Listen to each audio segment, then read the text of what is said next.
Welcome into the latest edition of Extra Time. Thank you very much for all your questions. Shaka Hislop is with us. How's your tummy now, Shaka? It's all right? Much better, thank you. Feeling better, Thanks, yes. That's good. Stevie Nicol is with us as well. We also welcome the pro Jan Arge Fjortov is with us, as is Frank Leboeuf. Thank you very much, Frank. I reached out to Frank yesterday because I had friends going to Paris this weekend. Frank very helpfully gave them a list of places they should go and eat. However, one of the places was an Italian restaurant, Frank, which surely somehow contradicts what you want when you're going to France. Well, you know, France makes more pizza than in Italy, I was told. You know, right. I wrote that. I read that, sorry. Yeah, and we love Italian restaurants, you know. We are in competition with the Italians about the most beautiful women, the most handsome men, the most beautiful cuisine, yes. and the best wines. But we can accept the fact that in Italy, they have a fantastic food. And I love to go to Italian restaurants. It's talking about cuisine, Stevie. What? But if you go to Paris, he never had a Mars bar. He never had a Mars bar dipped in fat, clearly. Oh, deep fried Mars bar. Yeah, but Dan, wrapped down with a can of tennis lager. You have to admit, no. Forget about the shepherd's pie. We hate that, and we never cook that, you know. But. Jan's light is about to blow. Jan's light is about to blow. Hurry up, Frank. Jan's going to be in the dark in a minute. What's happening to Jan's light? It's about to blow. I will fix it. Hey, it's Saturday night. It's disco night. Hey! All right, we got. Oh, there we go. No. All right. There we go. Sorry, Frank. I'll be back. I will fix it. Okay, that's good. Well, you're an electrician as well. I'll fix it. Frank, what were you saying, sir? Sorry. Yes, just to finish the story, don't forget that I said that your friends need to go to a French brasserie. Yes. That they have to go there. Yes. And I invite all people who are coming to France to go to brasseries because they're absolutely beautiful and the food is very French. You have all sorts of cuisine. It's a great moment to go through. Beautiful. And what cuisine would you give Stevie if he went to a French brasserie? Oh my God. I don't know. Get some bread. Maybe that's going to be escargot shepherd's pie. Imagine it. Oh, goodness. Okay, here we go. First question. We've had a lot of these ones. How do you intend to use the $50 that Stevie's going to give you? Yes, of course. Wait, hold on. What was he bet? I don't know. To finish top four. It says we have a long way to go yet. Yeah, we do have a long way to go. You nervous a little bit? No chance. No chance. Why not, Stephen? They're perfect. Chelsea, He's rich. Spurs, City, and Liverpool. He's rich. There you go. There's your four ahead of them. Wow, stubborn. And there's always a little sneaky. Every year there's a wee sneaky. Is there? Usually. Not really. Usually. When? Usually. When was the last sneaky? West Ham. West Ham? Yeah. When's the last time they finished in the top West four? Ham. 2 years ago. No, it's longer 2 than years ago. that. Sneaky. Longer than that. No, wait a minute. No, hold Sneaky, on. as in Arsenal West being Ham. sixth. West Ham. Sixth, by the way. No. Being sixth, not fair. So Arsenal's still got to deal with a wee sneaky coming up, as well as the four I've given you. So do you want double or nothing?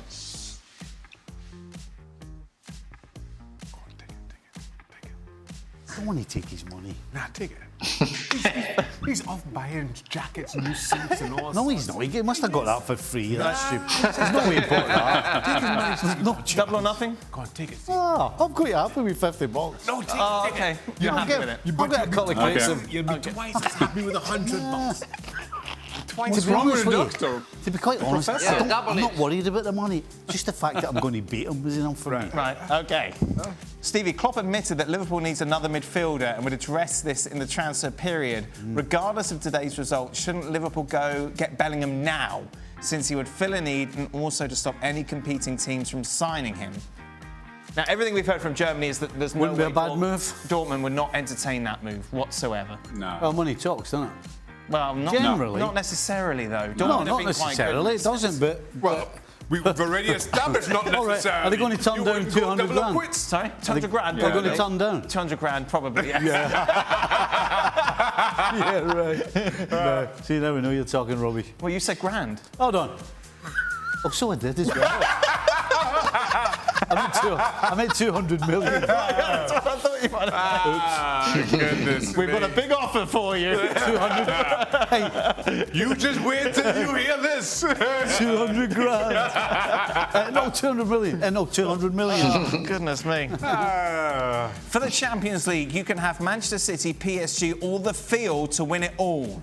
Which side are you and why, Jan? For the Champions League, you can have Manchester City, PSG, or the field to win it all. Yeah. Help me, Dan. That is So is you too can either have complicated. Manchester City or PSG, or you can have every other side that's competing in the Champions League. Of course, I will take the rest of the rest. Best, Really? yeah, of course. Yeah.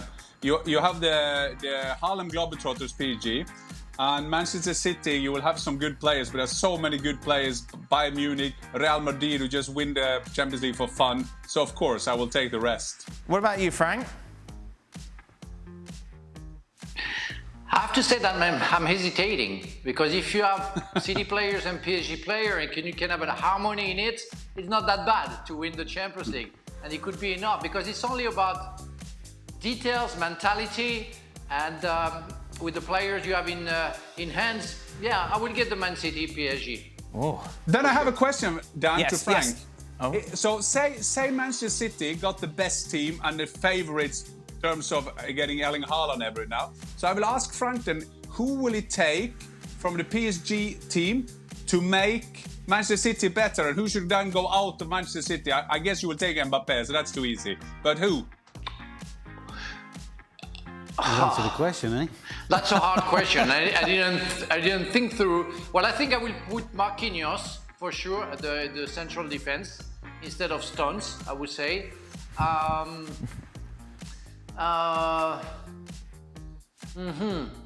Okay. I try to think really quickly about the team. Don't worry, Frank. Yeah, for you sure. can talk about this later. Give Jan a call. Give Jan a call later. You can FaceTime Go him. get yourself some pasta. Where are you on I this? call you Jan. I call you after. The field. I'm on the field. You with the field? Yeah.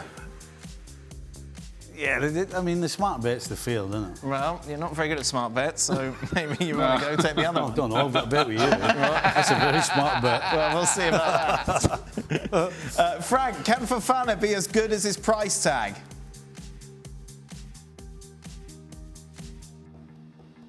Nobody worth a price like that as simple as that. You know, you have the offers and the demands, and you deal with that. And nobody can say I'm worth 85 million. I mean, we had the example with Harry Maguire, and we see the result. So I always say that I would never pay that amount of money because it's too much for a young player. But he's a fantastic player, and he's going to be, if he's not injured, or if he keeps the same frame of mind, he will be a fantastic player and a great player. But see Virgil van Dijk. 2 years ago, before his injury, he was the top of the top. Now we are questioning his abilities because he got injured. So that would be the same for Fofana. But if he's not injured, if he keeps the same mentality, Fofana is going to have a great future. And it doesn't worth that, because it's not worth that, because nobody worth that, but he's a fantastic player. Stevie, we talked about this in the show. Last time Liverpool scored 9-0. You scored twice in the game. What was the atmosphere in the dressing room like afterwards? Oh, just smiling and trying to figure out how we managed to win 9-0. Oh, that's nice.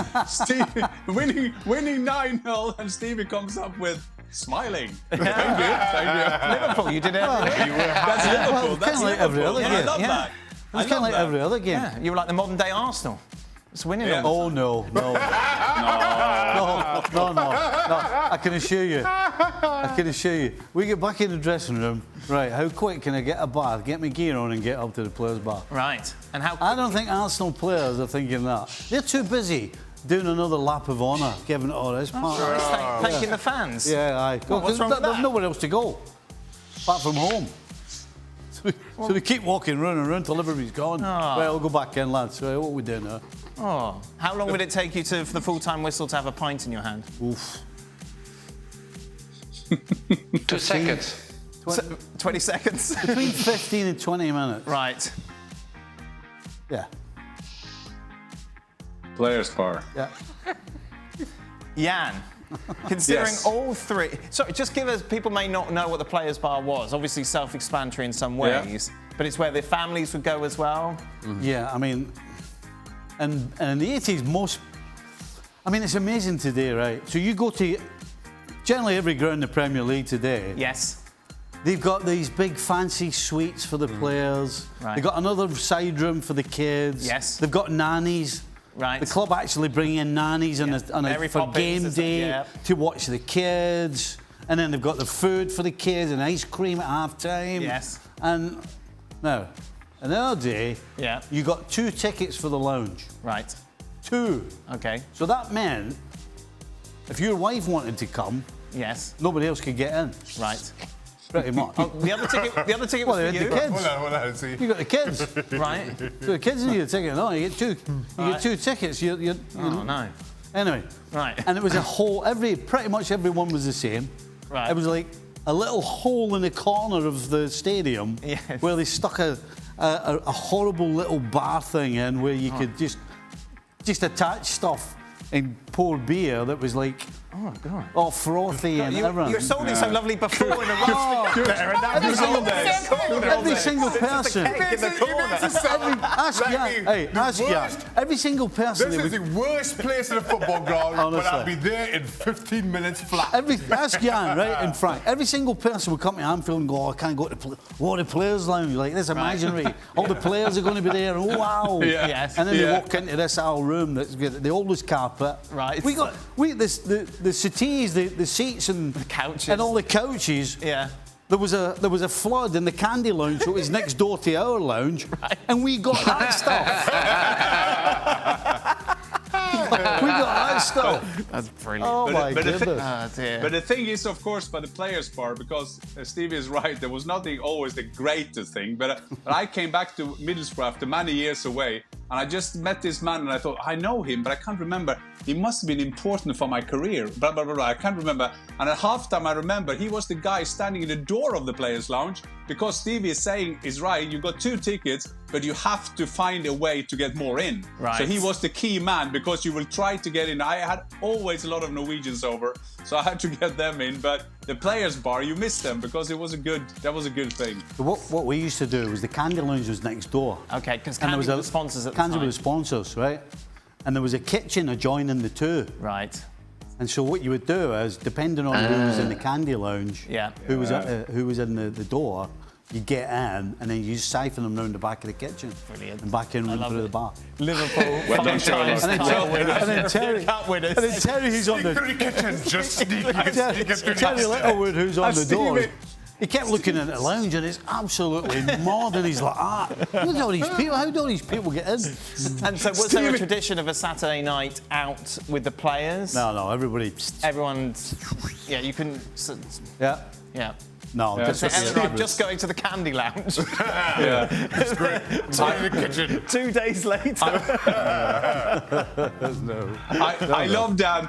Dan, I love the way Stevie is telling that story. It's like this strategy they have. It's like Churchill in 1940. It's like escape. obviously.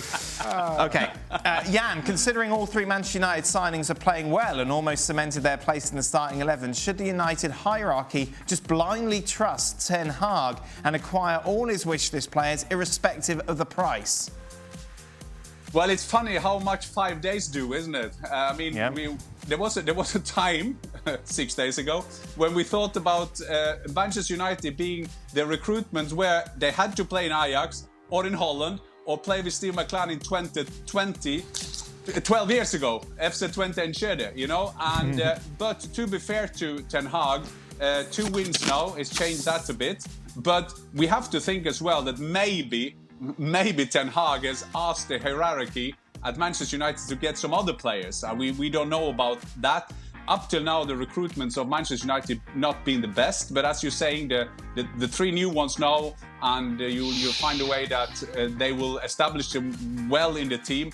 But Ten Hag needed that, but just shows you what crisis. The Manchester United crisis, as we talked about 6 days ago, gone. Finally, Frank, what's your take on Kai Havertz at Chelsea? In my opinion, he seems to be focused on the wrong things on the pitch, like starting petty brawls and time wasting instead of helping out in attack. Well, I saw today, for example, 2 Havertz. The first half completely invisible, inexistent, and second half where he was very useful, holding the ball, working hard. So it depends on his mood, let's say. He can be the top of the top, but sometimes I can agree that you say, what is he looking for? When he plays against Everton, and every time he plays against Everton, he tries to fight with a huge central defenders, where he knows he's too light for that, but he's still young, and he has an ego. He thinks he can do stuff that he's not able to do. But I don't want to criticize him. I mean, he might be the only one in the front line who has a kind of consistency in his performances. So I will be light in criticism. Beautiful. That is it. Thank you very much. We'll be back tomorrow for more. Both Real Madrid and Barcelona in action tomorrow. We'll be focusing on both of those games. So be sure to join us.